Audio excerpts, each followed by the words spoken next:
Speaker Punjab assembly Chaudhary Parvez इलाही तहरीक अदम एतमाद से बच गए। परवेज इलाही पर लटकती तलवार टल गई। तहरीक पेश न होने पर गैर फाल हो गई। पैनल ऑफ चेयरमैन ने मुहर्रिक को तहरीक पेश करने के लिए 3 बार पुकारा।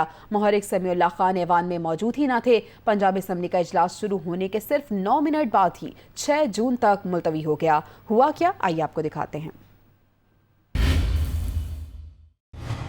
एजेंडे पर इस्लामी जमहूरियत पाकिस्तान के आइन के आर्टिकल 53 की ज़िम्न 7 के पैरा सी, जिसे आइन के आर्टिकल 127 के साथ मिलाकर पढ़ा जाए और रूल्स ऑफ प्रोसीजर जनाब समीउल्लाह खान को दीगर फर्जी करारदाद पेश करने की इजाज़त की तहरीक पेश करें।